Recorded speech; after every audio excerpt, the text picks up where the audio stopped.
Hey there everybody, Popontop here. Welcome back to more Fallout 4 mods. In today's mod, we have the Makeshift SMG here. So this gun is it's a submachine gun, because there's not enough of those in the game according to the mod author.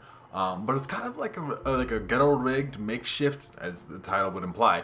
But it's a combination of like the combat rifle with the combat shotgun, and you just throw some of those parts together, make it shoot bullets fully auto, and be kind of compact like a submachine gun instead of just like obviously the regular combat rifle is like a big machine gun.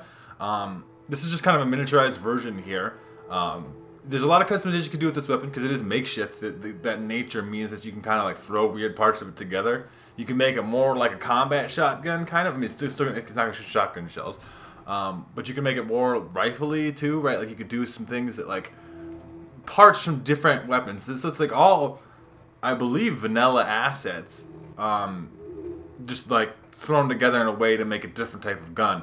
So this is, I made it, .45 caliber, but it does have some interesting mechanics to it and stuff. So let's just take a look at it. It does have a unique iron sights here. This like claw-looking shape or whatever.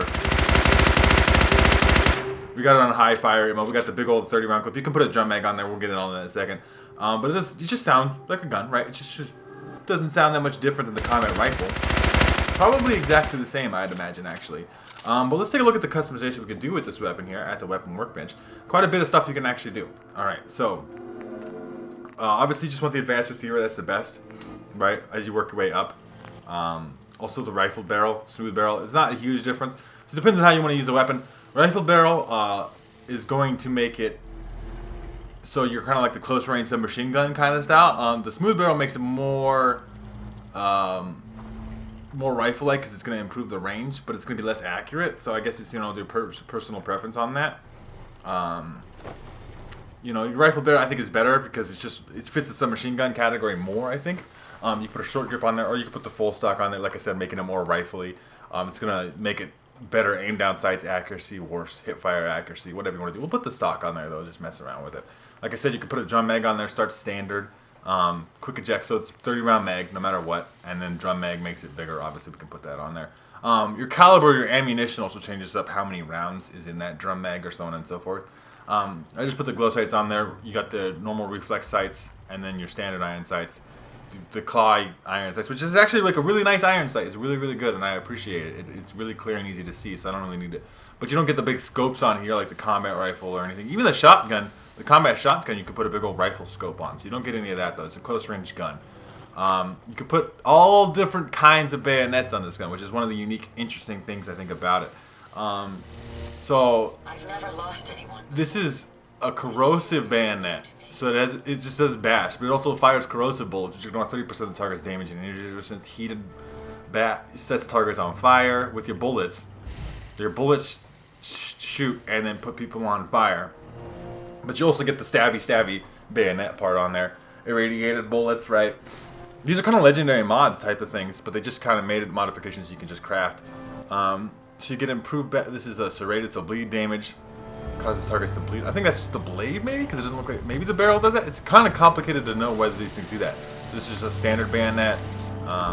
Additional energy damage. Yeah, it does make the gun do energy damage. As you see there, plus 10 energy damage. Barbed wire. It's just a little barbed wire on the barrel. Causes targets to bleed. That's probably just like a first stabby thing. Corrosive bullets.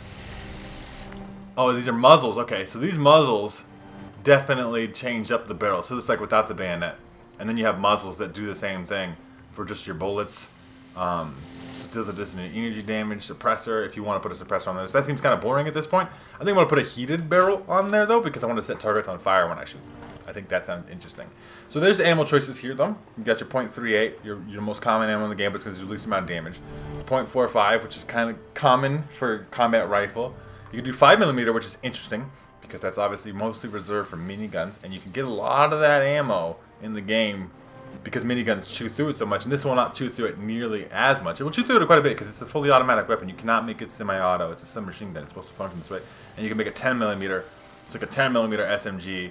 .45 is the most powerful. That's what we're just going to roll with here. And then you got your blowback system and your gas operated system. So, gas operated system is going to give you a tiny bit more accuracy, but it's going to slow the rate of fire, which is beneficial because it's a fully auto weapon. So in a way, lowering your rate of fire is actually kind of a good thing because it makes it so the weapon is more accurate because it's not gonna have as much recoil because I believe most shooter games are this way. I imagine Fallout 4 functions the same way. Every time your gun shoots a bullet, the recoil kicks in. The gun kicks up. So the less bullets you're shooting, or the less quickly you're shooting them, the less it's going to kick up over time, and the easier it'll be to control.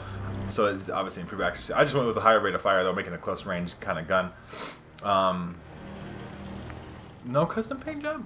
I guess that's weird. We actually have to take it off here. These are don't listen to these here. These are just Creation Club things. They had the paint jobs, and because this is interesting too, because the Creation Club never counts for modern weapons being a thing. But since this is essentially like a combat shotgun or combat rifle, which can accept these Creation Club paints, weapon paint jobs, we could do that. But let's see what the custom paint job is. So the Jabber Jaw just puts the little teeth on there. We'll put that on there. We're just going to default. But it does work interestingly with the Creation Club paint jobs. So if you're interested in that, because they do work. Most modern weapons don't work with these, but this one particularly does. All right, so we're gonna go shoot some things and make them on fire. We'll just shoot the weapon off here real quick.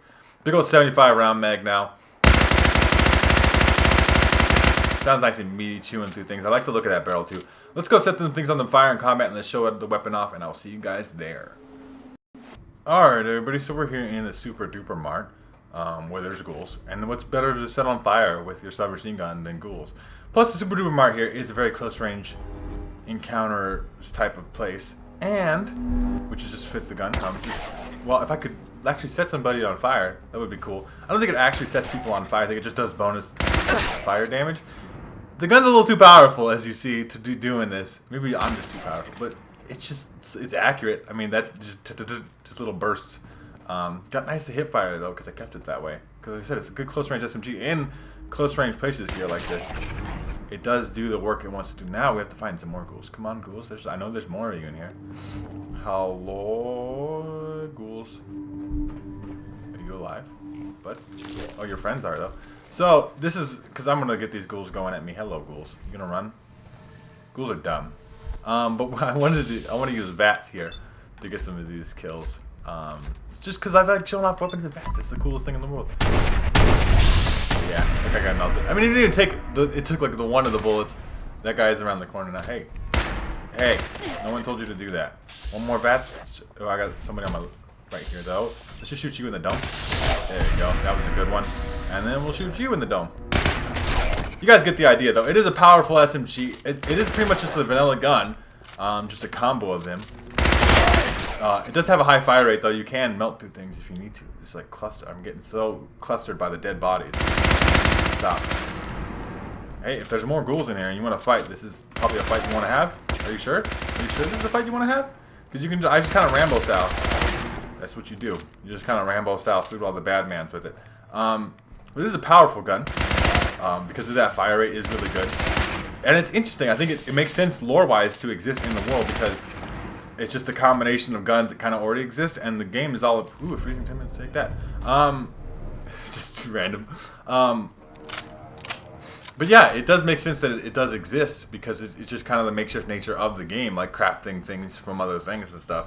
You just made a submachine gun out of like shotgun and combat rifle parts that already exist in the game, and you made them put it together. You could do some interesting, cool things with the barrel, like the irradiated damage, or this heated one where you could do fire damage, all that cool stuff. So if this seems like a mod that you'd be into, make sure to check out the top link in the description. There'll be a link there to the Bethesda.net page. We can download this mod for yourselves. If you guys have enjoyed the video, I'd greatly appreciate a like rating down below. If you're new to my channel, make sure to subscribe so you can check out more videos from me. And pretty much other than that, you guys have a good rest of your day, wherever it may be, and I'll see you in the next episode.